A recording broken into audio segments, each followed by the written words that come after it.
This program contains subject matter and language that may be disturbing to some viewers. Viewer discretion is advised. You know, I'm a conservative guy. I believe in conservatism. Savage, unfiltered. The energy was high. Whoa, GTI. Kick his ass, man. Your host, Michael Gardner.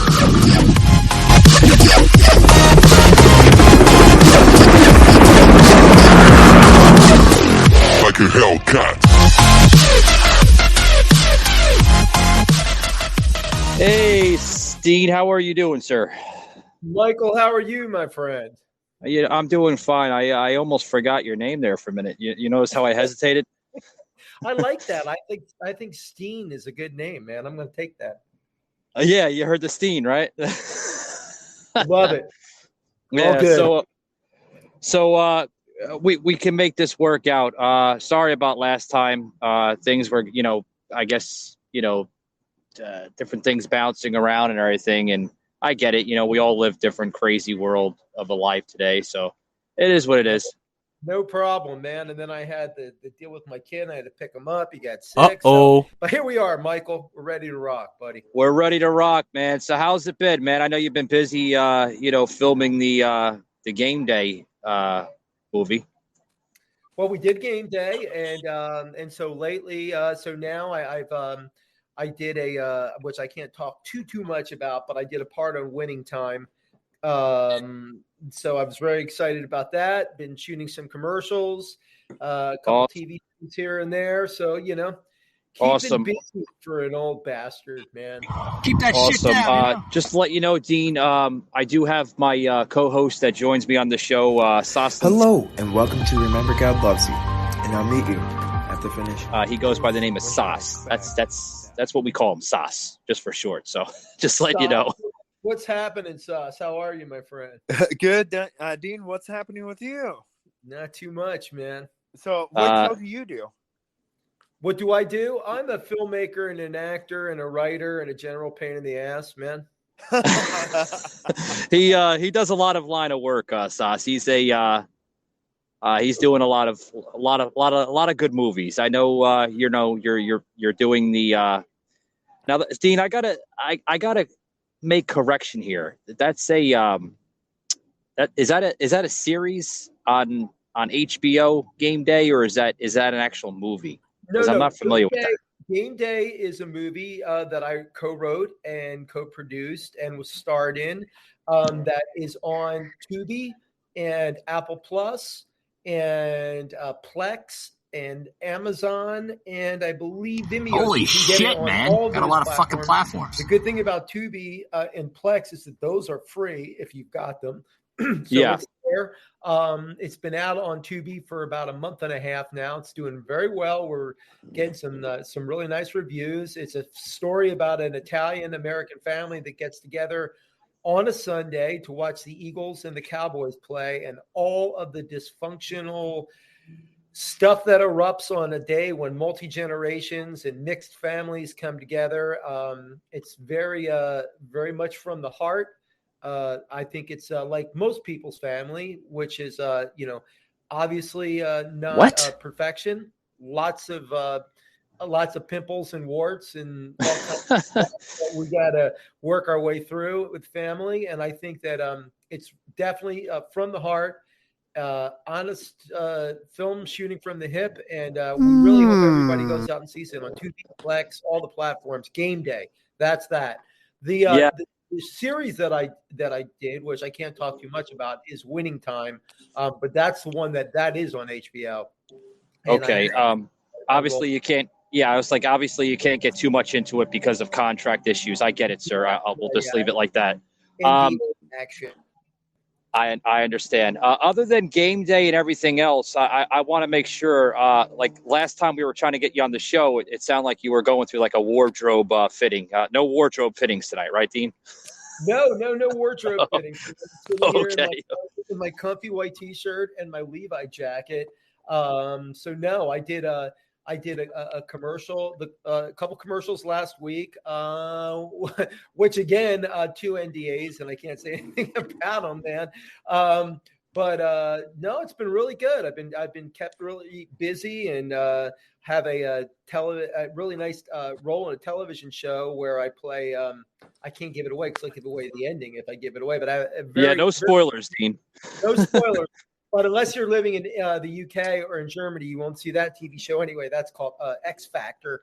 Not our X Factor, a different X Factor. But okay. Really good people and really creative young filmmakers. And it was a really cool experience. And then I also have something out right now, which I just love, by Jason Palmer, who's a fantastic director. He directs a lot of the Geico commercials, and he directs a lot of the comedic bits and spots that are on the NFL, on I believe the Fox NFL, and it's called Board Walk. Super funny. You can get that on Roku.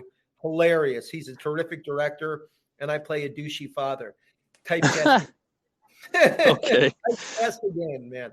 Okay. So, Dean, what made you become an actor in the first place? Like, did you always want to become an actor, or what made you get into this industry?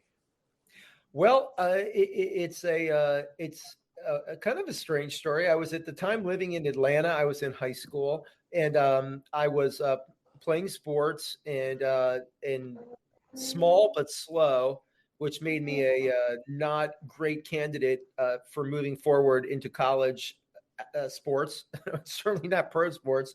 So at a certain point, I decided to take just a drama class, just because I'd already taken consumer math, and whatever I could do to not take anything where I had to tax my brain, I did.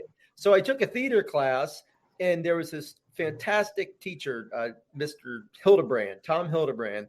And he said, I think you can do this. He said, how about I give you the lead role in the school play?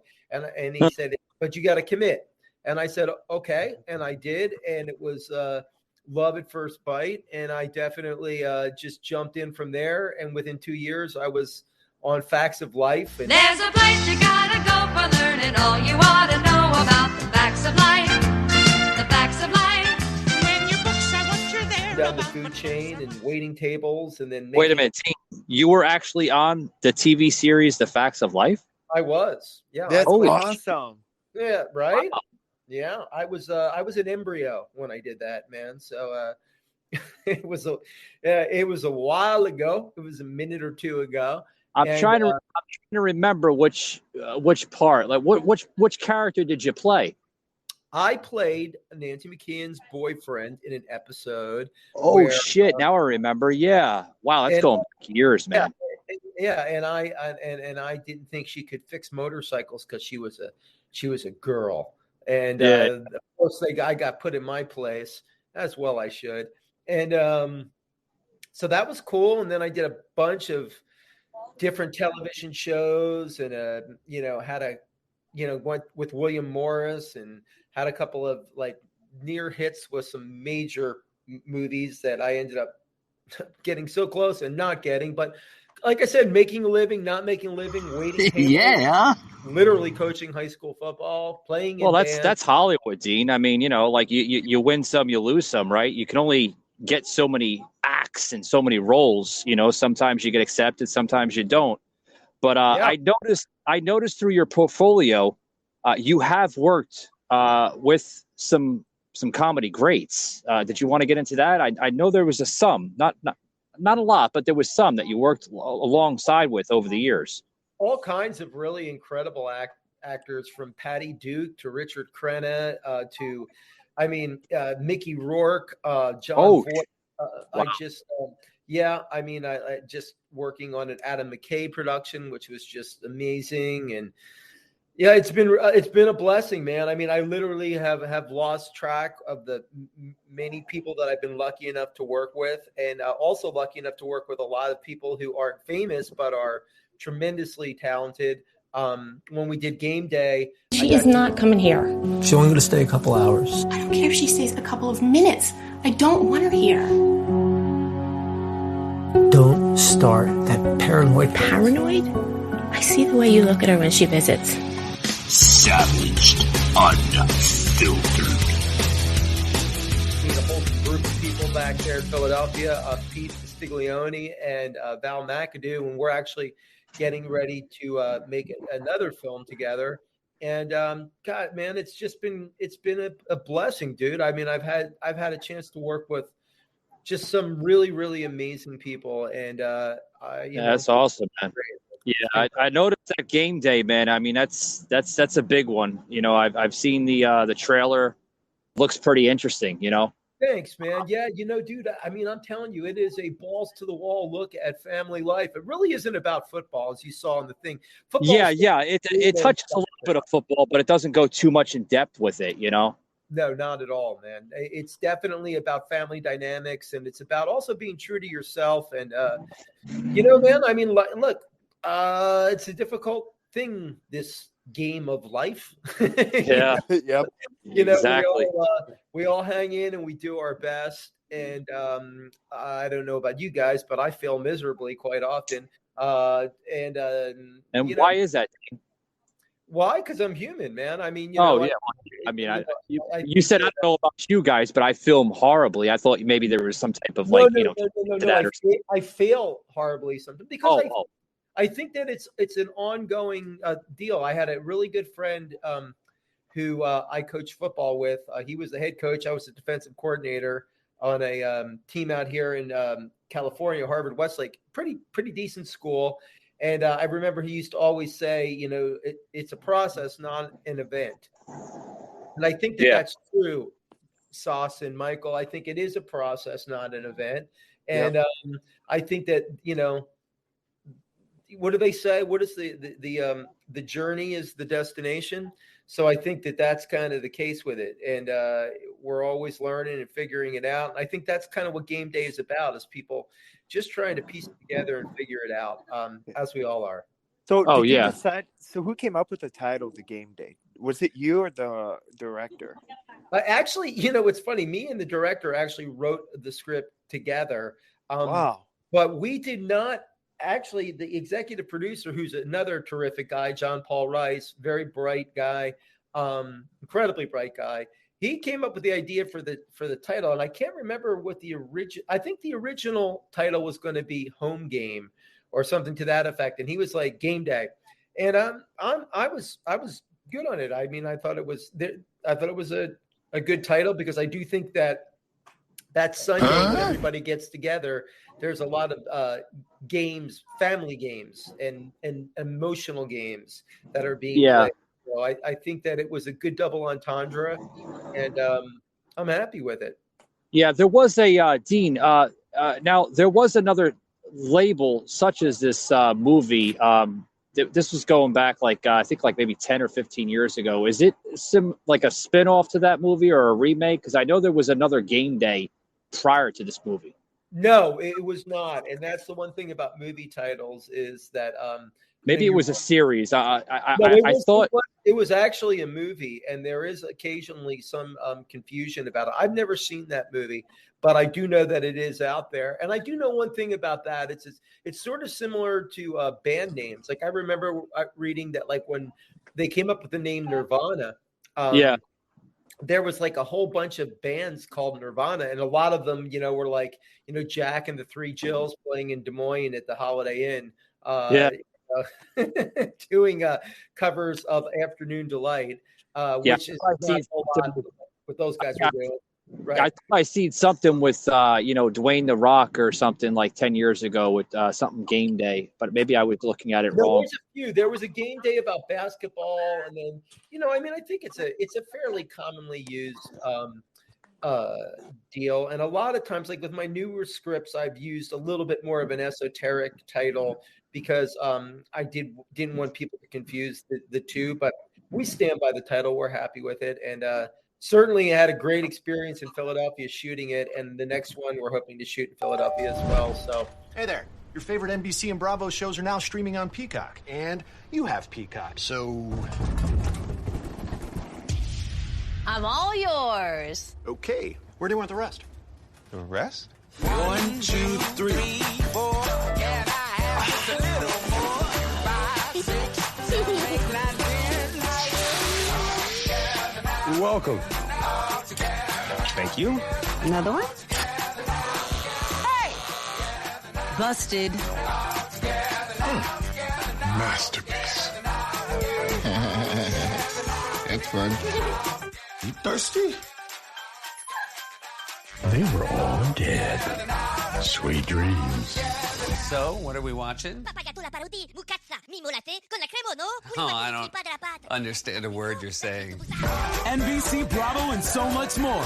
All in one place. Streaming on Peacock. Well, you speak about Philadelphia, man. You got any, action flicks coming out of Philadelphia? Maybe like some mobster movies that you could speak about, or no? Nothing in the works yet. Nothing that I'm doing in that capacity. No, I kind of okay. shy away from that deal. Being an Italian American, I sort of feel like the perception that like all Italians are in that world. I mean, I've certainly known people that were in that world. My grandfather's brother was in it, and I know people that are in it. But for the most part, Italian Americans are they're just we are just working and doing the same thing that everybody else is doing. So I think that there tends to be a bit of a misconception that we're all like Joe Pesci, Oh God, yeah. Am I amusing to you? What's fun? It's like we're not all like that. a fucking legend, by the way, Dean. I mean, I mean, again, love him. I was gonna say, have you met him before? Or?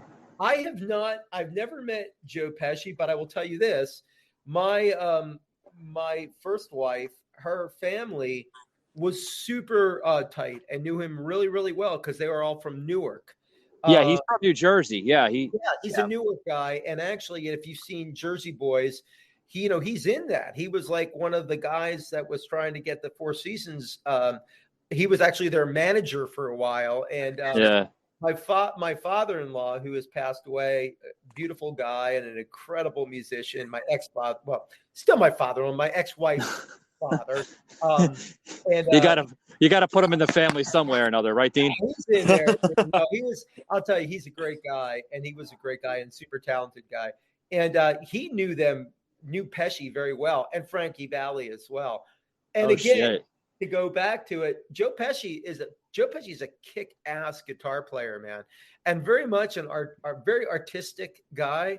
He really isn't a mobster at all. He's actually a very soft-spoken. Yeah. He's very soft-centered. Soft-spoken. I should use the words because speaking of Pesci, I have met him once before. This was going back like years. Wow. I used to work for a radio station up in New York, a college station, in my early 20s. Right. And he was literally in the next studio room besides me because I would basically come in on a flex type of schedule, and I would fill in for some of the guys that usually like call out or they were sick or they weren't feeling well. I would be like that filling guy. You know what I mean? Get it. I got it. Yep. He's in the studio next to me, and I'm like thinking to myself, I'm like, holy shit, that's Joe Pesci. What's really funny is the fucking bank job away in Sea Caucus. I'm in the middle of the fucking weeds, laying down. He comes over, he says, "What are you doing?" I said, "I'm resting." "Here you're resting." Got a fucking beach in a That's park. Goodfellas. That's that's the guy from Casino. That's the fucking guy. That's the guy, And I'm like, I'm going crazy and everything. He's so great, and his role to add to the ones you've said, which are all great.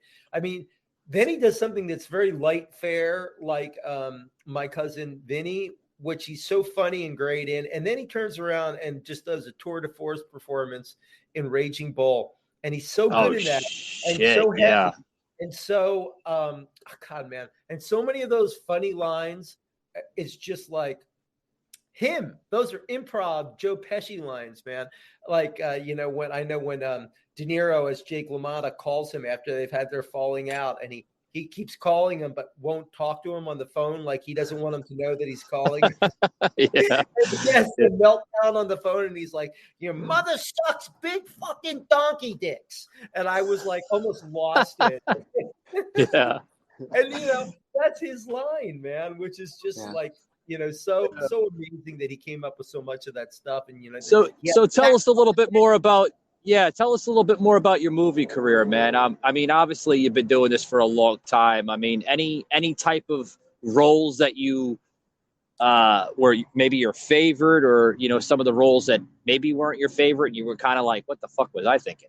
Oh, dude, I'll be honest with you. I mean, there's so many things that I've done that I feel really proud of, and there's some things that I did that I felt completely like, God, I hope nobody sees this, and I still like want to try to pull things down from IMDb. I've worked with so many, like, just in indie films, like Karando Mitsutaki, who's a really talented director. He makes very violent and very esoteric films. I did a film with him called Monsters Don't Get to Cry, and that was a really amazing experience. And he's a terrific director. And I mean, I've worked with so many different people. Having a chance to be Jim Beam in the Jim Beam commercials and doing that commercial. Oh, that was you. Yeah.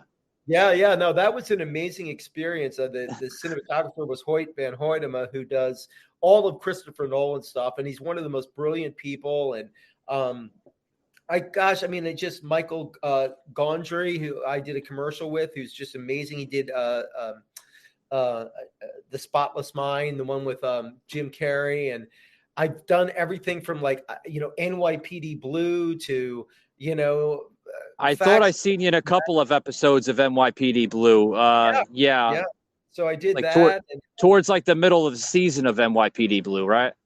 Yeah, did that, and just did a film with Mickey Rourke. And anybody, by the way, who wants to knock Mickey Rourke or say he's a difficult guy or whatever, I want to tell you, Mickey Rourke is one of the most generous, decent actors that I ever worked with, and a really good guy.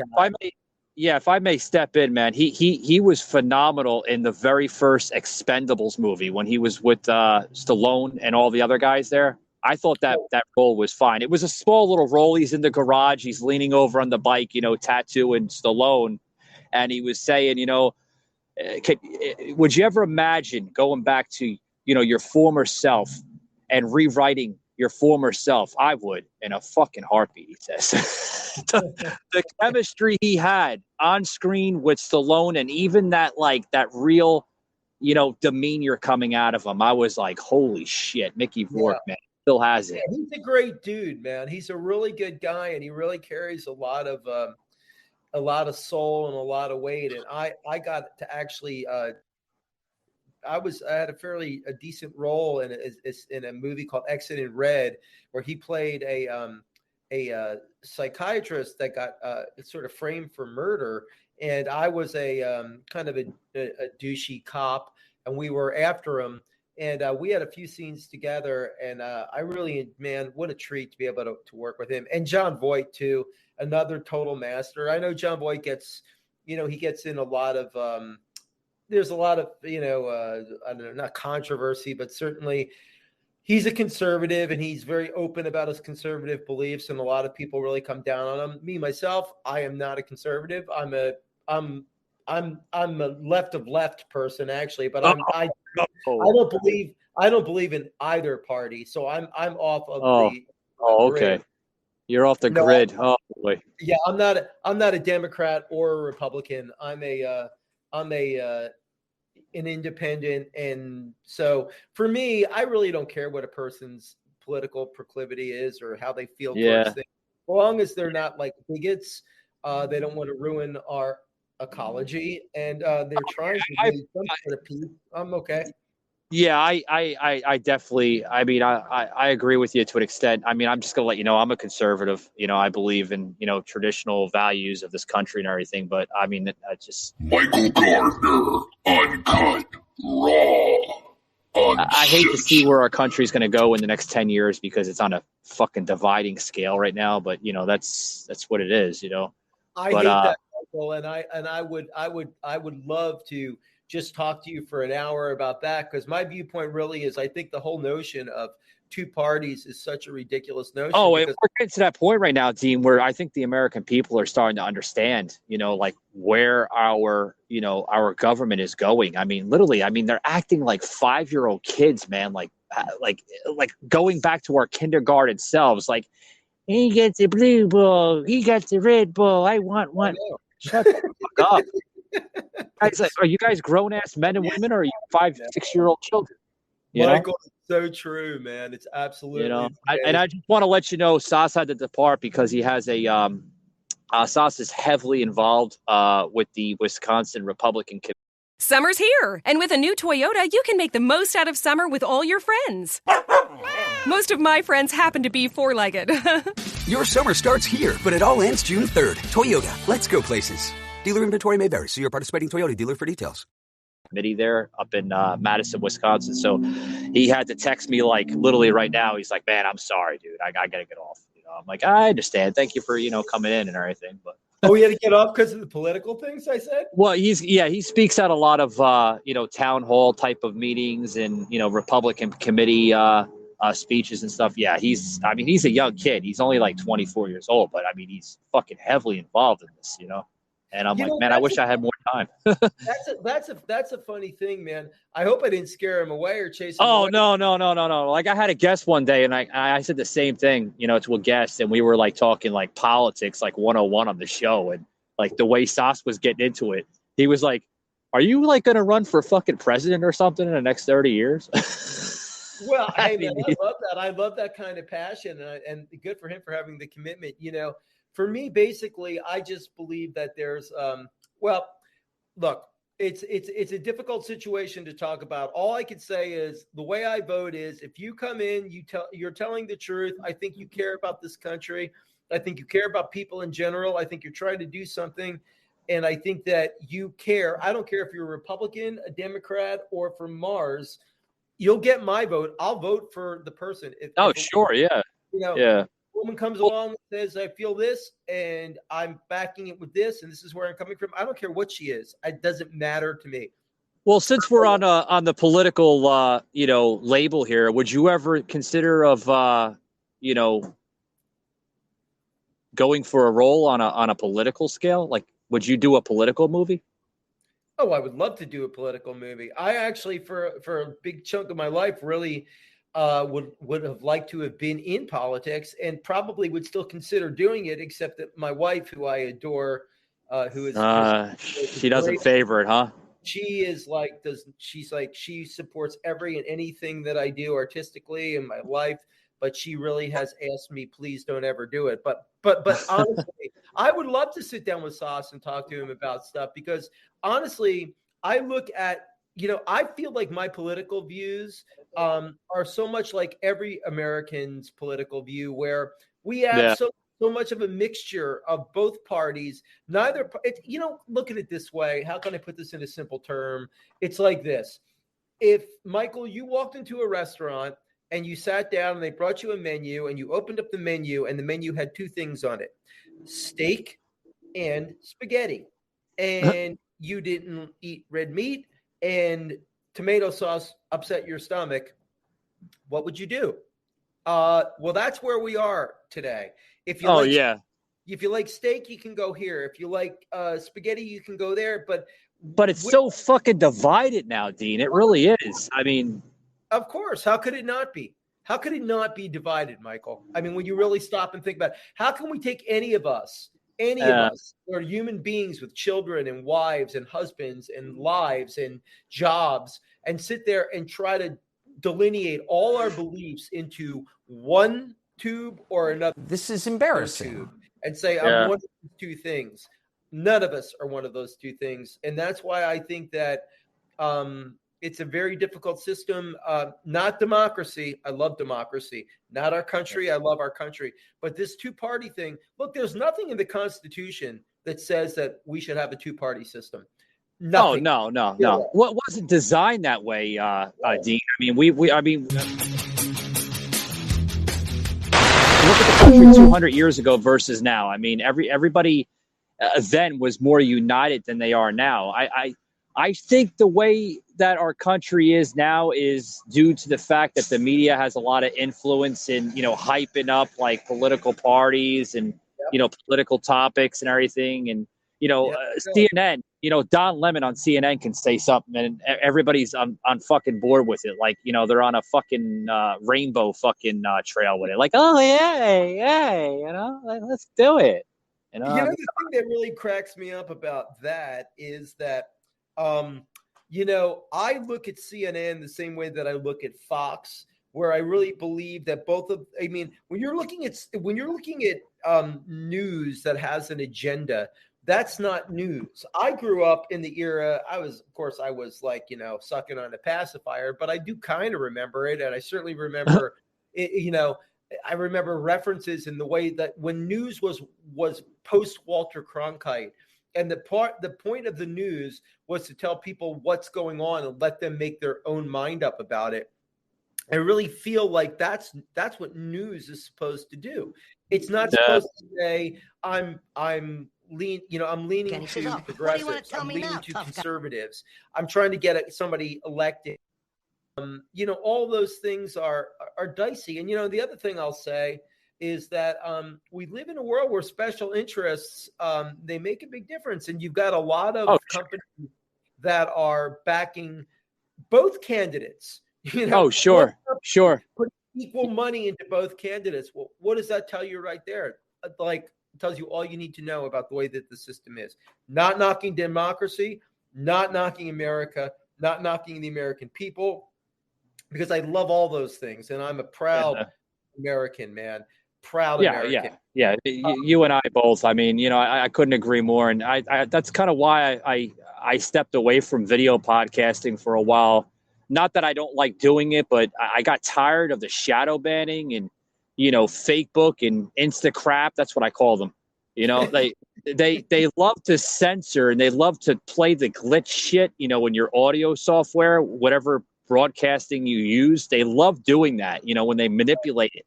Because when you go onto a live feed on Facebook or Instagram, they play that glitch shit, in your software. And people are like, I can't hear you. You're cutting out. No, it's not me. It's my internet. It's fine. It's fucking Mark Zuckerberg there in fucking San Fernando Valley. It's a very strange time right now, Michael. And I do believe, and I always believe this, and I wear this on my sleeve proudly, and I always will. I am a very deeply religious person. I am I'm a Catholic. I drink, I curse, I sin, and then I do my best to do my best. But I have very strong beliefs in God and in what we're being taught, to love thy neighbor as you love thyself, man. And that is what it's all really about, isn't it? Oh, if I had Sauce on the show still, obviously, Sauce is going to be listening to this, on Spotify and all the other platforms, but if Sauce was back on the show here, I mean, he's heavily into that religion and spirituality. I mean, I'm spiritual. I believe in spirituality, but I'm not heavy on the religion.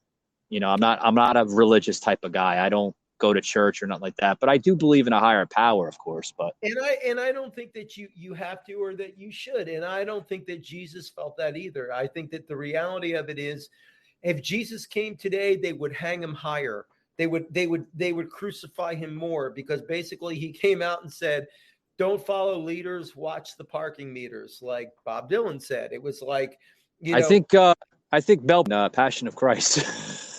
He might have, man. But it's really true, man. And the reality of it is that really we have to be compassionate towards each other and empathetic towards each other, and realize that we are in this world together. We are in this country together. We all want the same things. We want to love our children and love our families and do our best and do good work. And, most people feel that way. And the very few psychopaths that are out there, and there aren't many, there's very, very few of them.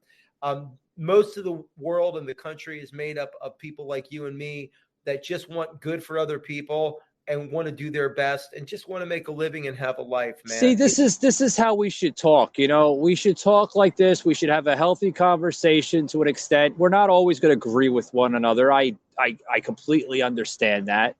I mean, Dean, I was on this show not too long ago through the Bubba Love Sponge podcast network.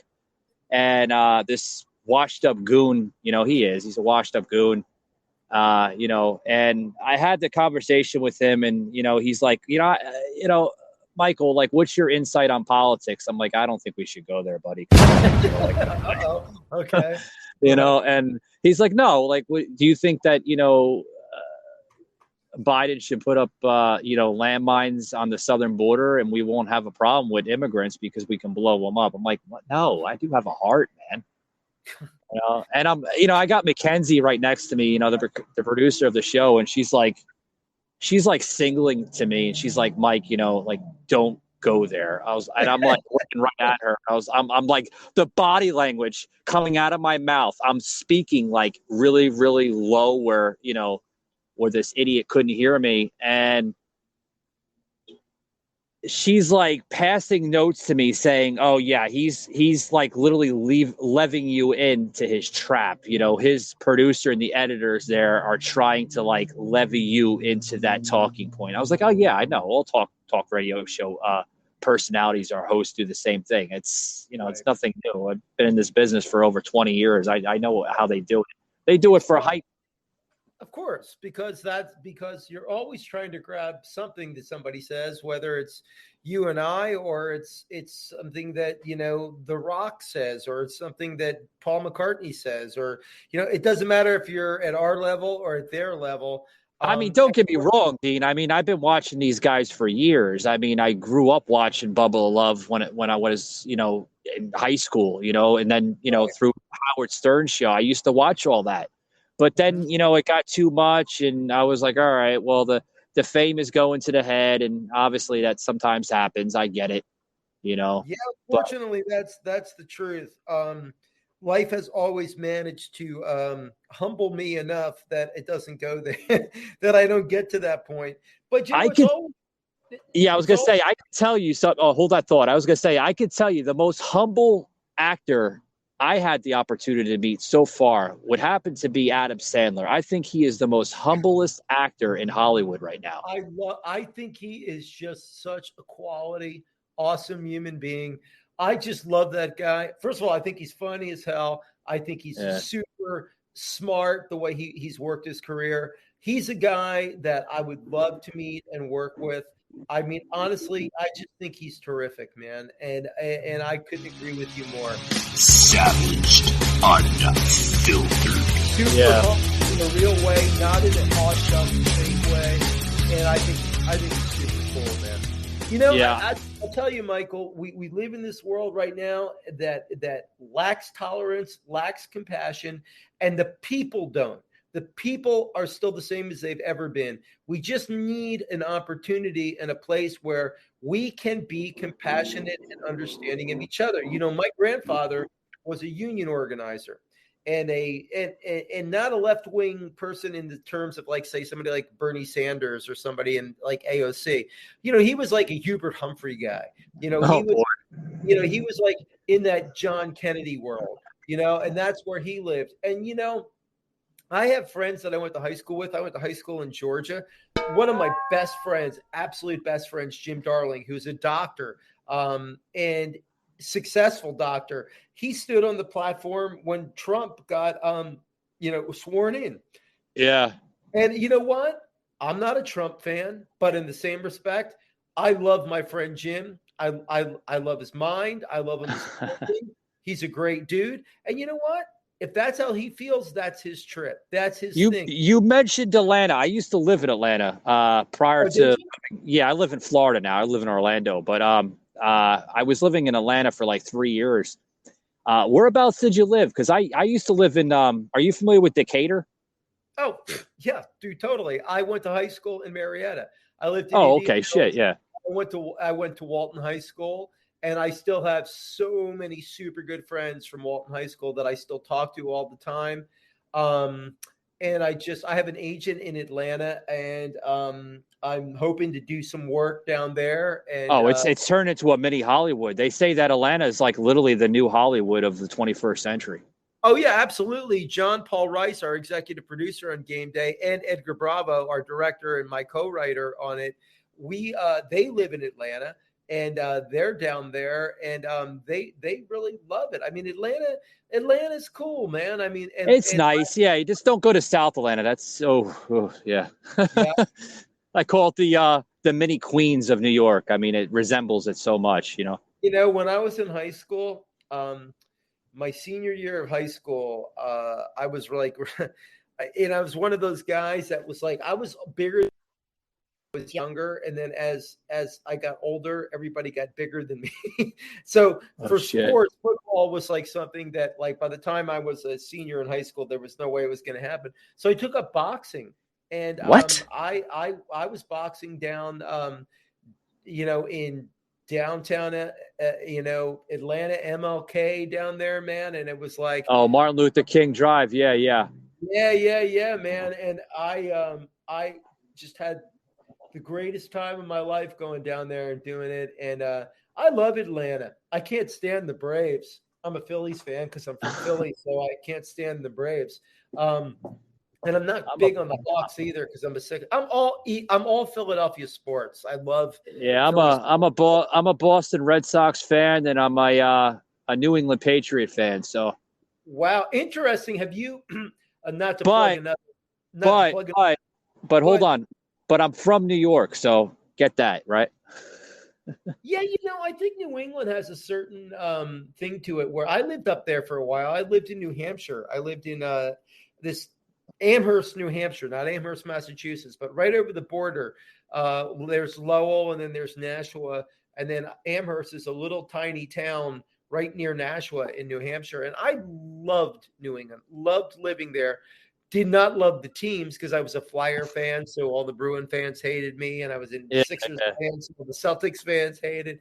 But I loved it. And, you know, I'll tell you something. This is an interesting thing, and I want to plug another podcast while I'm on yours. But I do want to say something that's very interesting is Jim Gray has a podcast called Let's Go. And yesterday, Tom Brady was his guest. And I generally, as a Eagles fan, have, you know, like want to categorically dislike Tom Brady, and he's become such a Darth Vader in the face of sports. But I'll tell you, man, listen to him on that podcast. I did it because I was very feeling forthcoming this about his divorce with Giselle. I was going to say his career is falling apart, Dean. I mean, like they're on going on a 4-game losing streak right now. And Brady, they're 3-5. He's going to hang it up soon. But he's got to hang it up. I just had this discussion with the gentleman. I was just on the show not too long ago on his show, and I said the same thing. I was like, listen, at this point of Brady's career, you know, is he worried about rings? Is he worried about fame? Or is he worried about money? He's got all three of them. He's got the fame, he's got the legacy, he's got the money. You know, but I mean, at this point, he's got to hang it up. Like, you know, he's going through a divorce of 25 years, folks, 25 years. And at this point, he's beat all the greatest, Dean. He's beat Bradshaw. What more does he have to prove? Retire, Brady. Live that nice life in Tampa Bay, Florida. That's all, you know. You know, I get that, and I do agree with what you're saying in that respect, but I think it's sort of this way too. You know, painters paint, Michael, and you think about what we do, what you do, what I do, the things that we do. You know, it would be very difficult to walk away from our lives. And this isn't a guy that is. What must be what? What must be what? Listen, this is coming from a non-Brady fan, non-Patriot fan. I mean, when I tell you I bleed Eagles green, I mean, if you ask, you could give me a number on the Eagles team, and not only could I tell you who it is, I could tell you what college they went to and give you probably a paragraph on each guy. I'm a massive Eagles fan. Yeah, but Dean, it's an ego boost right now. You don't think it's he's being stubborn by staying in the league? I mean, I think that it is like, well, allow me to get slightly Buddhist here. Okay. I think it is attachment. Okay. In life, we get attachments to all kinds of things, and letting go of attachments is one of the most difficult things that we can do. Jesus talks about it. You know, it's like he always says, you know, that you got to, you know, you can only serve one master, God or mammon? Okay, well, people think of that as like a love of money or a love of God. Well, really what it's about is, you serve something. Bob Dylan says, you got to serve somebody. Okay. Hey there. Your favorite NBC and Bravo shows are now streaming on Peacock, and you have Peacock, so... I'm all yours. Okay. Where do you want the rest? The rest? 1, 2, 3, 4. Can I have just a little more? 5, 6, 7, 8, 9, 10. You're welcome. Thank you. Another one? Hey! Busted. Masterpiece. That's fun. You thirsty? They were all dead. Sweet dreams. So, what are we watching? Oh, I don't understand a word you're saying. NBC, Bravo, and so much more. All in one place. Streaming on Peacock. Savaged, unfiltered. The reality is, he has spent his entire life serving that Lord football. And you listen, man, it's very difficult for the greatest football player to ever put on a uniform to walk away from what defines him. Think about it for a minute, man. Think about what makes you tick or what makes me tick or what makes us feel so passionately or the reason that we live. To walk away from it, that's a very difficult thing to do, man. I don't know how hard. If somebody said to me, Dean, you got to walk away from acting and writing and being an artist and playing music in your band. If somebody said that to me, I would literally feel like somebody hit me in the gut with a Louis. Well, I get it. You've been in the industry for a long time. Obviously, Brady's been in the industry of the NFL for a long time. That's all he knows. That's all you know. Like, same thing with me. I've been in the radio industry, now podcasting for, over 20 years. That's all I know, and I'm slowly getting into books. I have a book coming out in the end of December. Right. Clear that you're good at it too. It's clear that you understand it, that you have a flair for it, that you know how to move an interview along, that you can do all those things. And it's not just because you've done it; it's because you like it and you love it. And it's my passion too. It's my interest. I was around some of the greatest, early, in my career of radio, and I seen how they drive those key points, how to keep the interview going, how to keep it on solid points, where to draw the line, where to speed it up, the height points, all that stuff. And I that's a lot, I like to teach too. I like to teach this to the new people that are coming in, because Dean, I'm sure you see it in the Hollywood industry too, where you see people come and go in Hollywood more than ever, just like podcasting. In podcasting, there's over 250,000 podcasters now, and just in the United States. Right. Yeah. Out of those 250,000 podcasters, maybe 4,000 or 5,000 of them just don't have their game in talking, and they don't know where to deliver. And it's unfortunate, but it happens. And the same thing goes with Hollywood. You're going to have your flops, you're going to have your winners, so. Well, Michael, I think that you're absolutely right. I agree with what you're saying with that. And I do think that one thing that I think people don't understand especially when they look at somebody, and again, I can't begin to tell you as a football fan, and I want to emphasize that, as a football fan, as an Eagles fan, I hate Tom Brady in that respect. Okay. But as a person and hearing him talk on that deal today, I have a lot of respect for the guy. Now, I don't know what he's like in his personal life, and I don't know what the person is like. I see him yelling on the sidelines and acting, to me, very juvenile sometimes. And he's taken a lot of shit from Belichick over the years up in New England, But well, I'll tell you this much, man. That guy is a brilliant human being. He is genius. And that term is thrown around so often these days. Oh, he's going to go down in the fucking Hall of Fame without a doubt. I know that. You know. Man, the guy's the best ever. And this is coming from an Eagle fan that lives to loathe him. Okay. So I'm telling you, this guy's amazing. But there are people like that. You know, there are the Tom Brady's, there are the Larry Birds, there are the Magic Johnsons. There's all of those people. And so many, so many, not just the ones that fit in with our political beliefs or fit in with our align with our artistic sensibilities, but there are people that are so great for so many reasons that don't necessarily line up with the way that we feel about things.